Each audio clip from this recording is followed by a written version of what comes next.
Hi friends, Asia controls में आपका स्वागत है। आज हम देखने के लिए जाएंगे कैरल का जो पीजे सीरीज स्टैंडर्ड वाले कंट्रोलर है।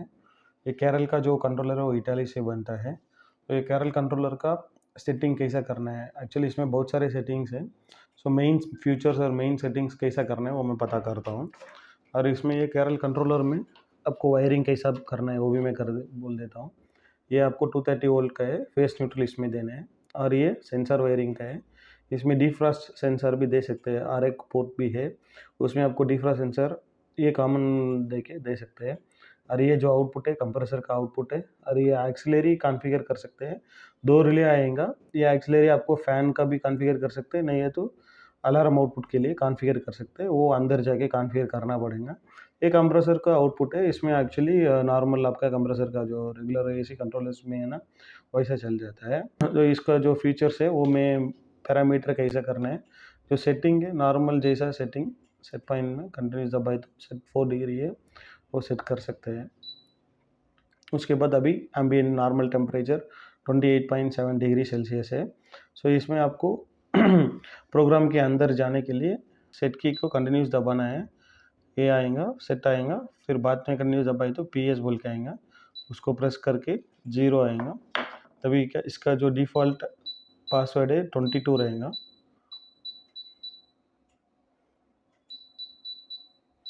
22 रहेगा, इसको सेट किया, सभी आ गया। प्रोब का टेम्परेचर है, ये प्रोब सेटिंग्स है। ये /2/4 ऐसा है तो ये प्रोब का टेम्परेचर है। ये /2 मेजरिंग स्टेबिलिटी है। उसके बाद /4 है वो select probe input enable disable, वो NTC है, आपको जो PTC है वैसा इसमें सेलेक्ट कर सकते हैं। इसमें 1 डिफ़ॉल्ट होना चाहिए। उसके बाद /5 वो सेलेक्ट डिग्री सेल्सियस और फ़ारेनहीट। इसमें 0 रहेंगे तो डिग्री सेल्सियस में मेजर करेंगे, 1 रहेंगे तो आप डिग्री फ़ारेनहीट में मेजर करेंगे।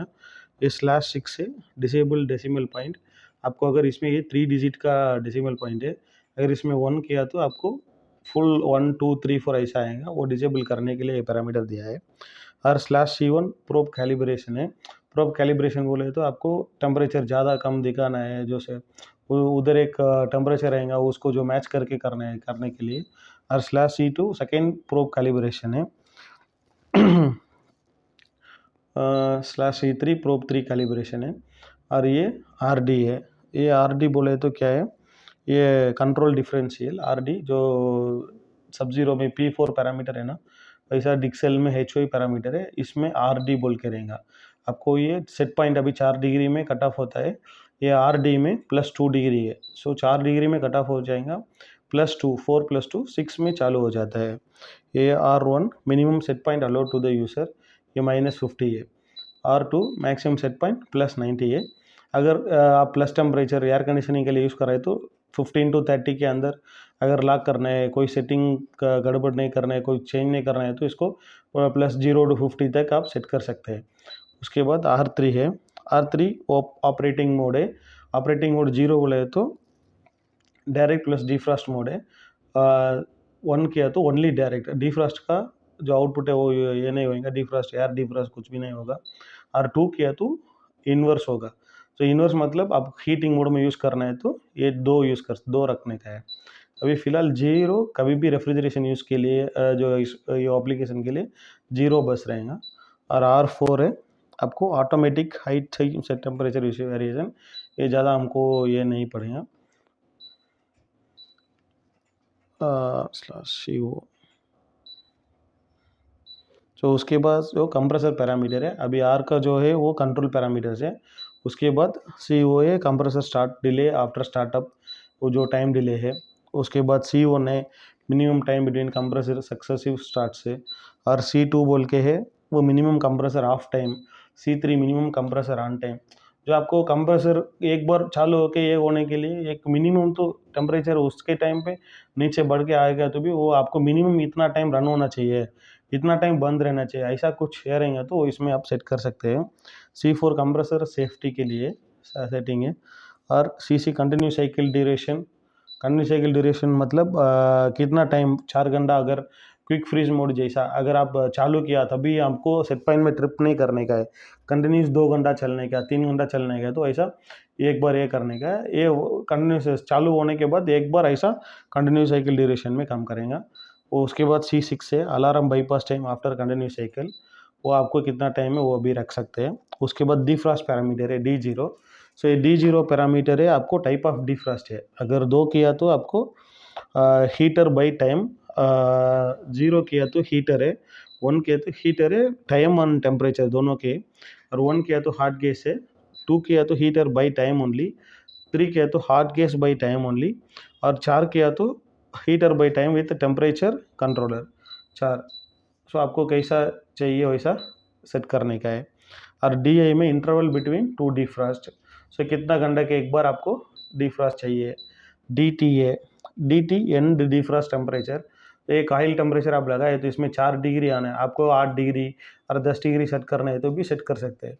जो भी डिफ्रॉस्ट का आप 30 मिनट्स का टाइम दिया है और 10 मिनट में टेम्परेचर 4 डिग्री आ गया तो ये बंद हो जाएगा। उसके बाद है DPA मैक्सिमम और इफेक्टिव डिफ्रॉस्ट ड्यूरेशन, वो आपको 30 मिनट्स है। उसके बाद D4 है, सो D4 defrost when instrument is switched on, activate करना है नहीं एक्टिवेट करना है। और D5 defrost delay, disable temperature display चाहिए, और आपको डिफ्रॉस्ट टाइम पे टेम्परेचर डिस्प्ले चाहिए और डिफ्रॉस्ट डिस्प्ले चाहिए, वैसा आप ये कर सकते हैं। DD drip time after defrost, D8 alarm bypass after, ये आपको जो मैनुअल कॉमन पैरामीटर है वो सेट करना पड़ेगा, इसमें आपको ज़्यादा ये नहीं चाहिए। और ये जीरो का आप देखेंगे, सो ये जीरो है अलार्म पैरामीटर है, अलार्म का जो डिफरेंशियल है, जो अलार्म का जीरो और अलार्म ये किया तो आपको डिफरेंशियल इसमें आ जाता है। अगर जीरो किया तो आपको डिसेबल हो जाएंगे। और AH के लिए AL लो टेम्परेचर अलार्म है, AH हाई टेम्परेचर अलार्म, और ये जीरो है अलार्म एंड डिफरेंशियल।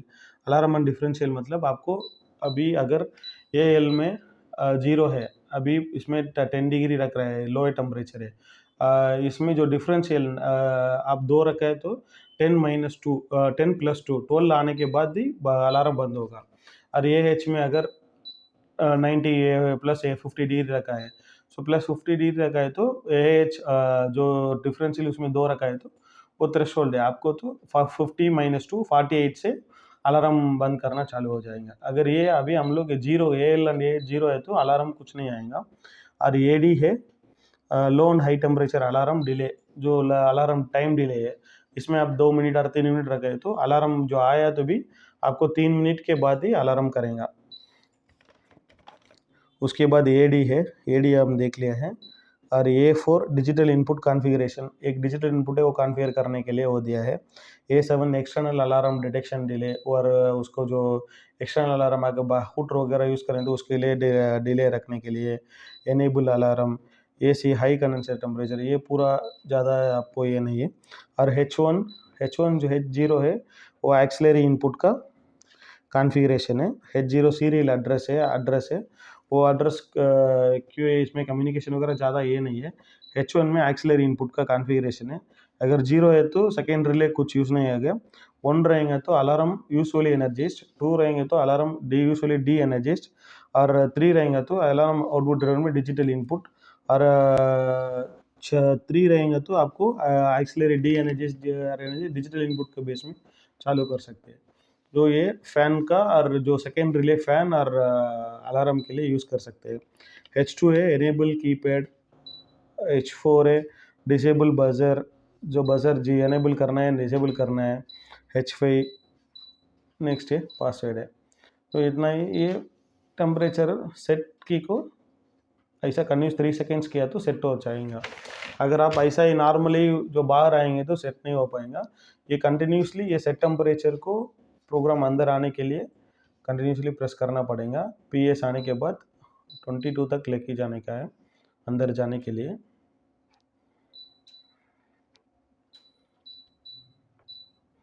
उसके बाद ये अभी सेट करना है, ये सेट किया 4, ये सेट किया 1, अभी ये सेव करना है तो सेट की को कंटिन्यूसली प्रेस करके सेव करके बाहर आने का है।